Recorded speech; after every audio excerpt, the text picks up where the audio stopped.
Kent take control with 100-run opening stand.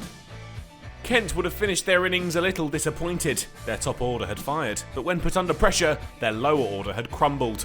The last 6 wickets fell for 48 runs when they had the potential for a big score, but they'd struck early with the ball. Derbyshire 1 for 1 at the start of day 2.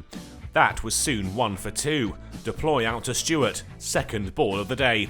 Madsen started in aggressive mood. Gilchrist pulled for 6 early in his innings, but the bowler had his revenge. He got his man nicking off for 14 in his next over. Godalming and Critchley gave Derbyshire something to cling on to, the pair taking the total past 50 and starting to look like they might hang around. But with the score up to 71, Critchley had a swing at a Stewart ball outside off, only to depart for a run of ball 27. And Stewart had his fourth. Wood on his way without scoring, the off bail flicked. Derbyshire held on through to lunch, going into the break at 78 for 5, Kent with all the momentum so far.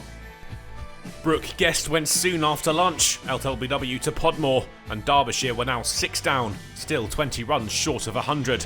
Anuj Dal tried to instigate a fight back, lifting Stewart over the slips for 6. But the bowler hit back. Dal dealt with 5 for Stewart as the edge sailed into Leaning's hands. Connors was defiant when he came to the crease, recognising that they still had to make their way past the follow-on point. Boundaries came thick and fast from his blade. And his ballistic batting took them to 100 runs with another boundary, and he kept up the onslaught, soon passing Godalming's total, with 6s raining down around the ground. And the captain wouldn't be there to help him for much longer, out to Gilchrist, Leaning's catch off camera, but the reaction told you everything you needed to know. It was a special piece of fielding. Aitchison immediately took a leaf out of Connor's book, a casual flick, timed, lifted over the ropes for 6. Connor's approach would be his downfall though. Another big swipe over the leg side, sent sailing straight into the hands of Daniel Bell-Drummond. Aitchison went the other way off Gilchrist, but found the same man, out for 13. Derbyshire all out for 156, Kent leading by 129. Derbyshire had never really got going. Stewart, electric with the ball, prevented them from producing any real momentum, and they'd been saved from the follow-on, largely thanks to the late hitting of Connors, who top-scored with 39 off 28. With such a good head start to help them, Crawley and Cox were in no rush, happy to take the opportunities when they came. And that approach took them to an unbeaten opening stand of 50 runs, sealed when Cox drove down the ground for 4. And they were still together at tea, the score up to 67, and the lead now just 4 short of 200. It was more of the same after the break, Crawley and Cox scoring at a decent rate now.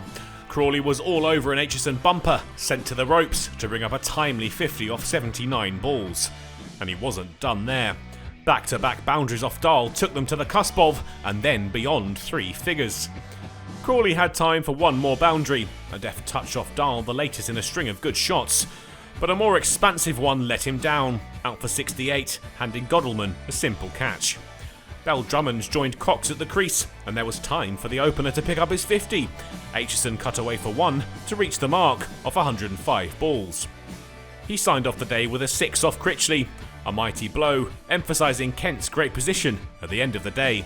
The score was 147 for 1 at the close, but that represented a lead of 276, a quite imposing total already.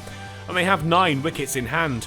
Derbyshire are still in with a chance, but they need those quick scalps. That's a must when they return on day 3.